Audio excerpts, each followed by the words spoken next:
വനവാസത്തിന് ശേഷം തിരിച്ചു വന്ന പാണ്ഡവന്മാർക്ക് അർദ്ധരാജ്യം കൊടുക്കണമെന്ന ആവശ്യവുമായി ശ്രീകൃഷ്ണൻ കൗരവരെ സമീപിച്ചു.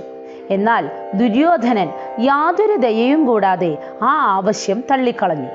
ഒടുവിൽ മറ്റൊരു മാർഗവുമില്ലാതെ പാണ്ഡവർ യുദ്ധത്തിനു വേണ്ട ഒരുക്കങ്ങൾ ആരംഭിച്ചു. കൗരവരും അതേ രീതിയിൽ തന്നെ ഒരുക്കങ്ങൾ തുടങ്ങി. ഭീഷ്മരുടെയും മറ്റ് പ്രമുഖരുടെയും നിർദ്ദേശപ്രകാരം ദുര്യോധനൻ കൃഷ്ണനെ കൗരവപക്ഷത്തിലേക്ക് ക്ഷണിക്കുവാനായി ദ്വാരകയിൽ പോയി. ദുര്യോധനൻ ദൂരെ നിന്ന് വരുന്നത് കണ്ട് കൃഷ്ണൻ കപടനിദ്ര ആരംഭിച്ചു. ദുര്യോധനൻ വന്ന് ഭഗവാന്റെ ശിരോഭാഗത്ത് കിടന്ന പീഠത്തിലിരുന്നു. ഭഗവാനെ ക്ഷണിക്കുന്നതിന് വേണ്ടി അർജുനനും വന്നു. അദ്ദേഹം കാൽക്കൽ തൊഴുകൈയോടെ നിന്നു. ഭഗവാൻ കണ്ണു തുറന്ന് ആദ്യം കണ്ടത് അർജുനനെയാണ്. പക്ഷേ ആദ്യം വന്നത് താനാണ് എന്ന വിവരം ദുര്യോധനൻ വെളിപ്പെടുത്തി. ഭഗവാൻ ദുർഘടസന്ധിയിലായി.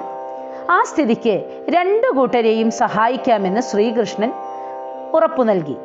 ഒരു കൂട്ടർക്ക് തൻ്റെ കാലാൾ പടയെ നൽകാമെന്നും മറ്റേ കൂട്ടത്തിൽ താൻ ആയുധമെടുക്കാത്ത ഒരു സഹായിയായി തീരാമെന്നും കൃഷ്ണൻ വാക്കുകൊടുത്തു.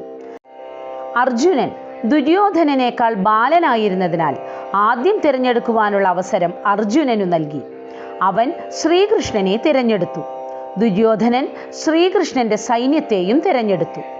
നൽകിയ വാക്ക് പാലിക്കുന്നതിൻ്റെ ഭാഗമായി ആയുധമെടുക്കാത്ത ഒരു സഹായി എന്ന രീതിയിൽ ശ്രീകൃഷ്ണൻ അർജുനന്റെ തേരാളിയായി കുരുക്ഷേത്ര യുദ്ധത്തിൽ പങ്കെടുക്കുകയും വേണ്ട സന്ദർഭങ്ങളിൽ കൃത്യമായ ഉപദേശങ്ങളാലും നിർദ്ദേശങ്ങളാലും പാണ്ഡവപക്ഷത്തെ വിജയത്തിലേക്ക് നയിക്കുകയും ചെയ്തു.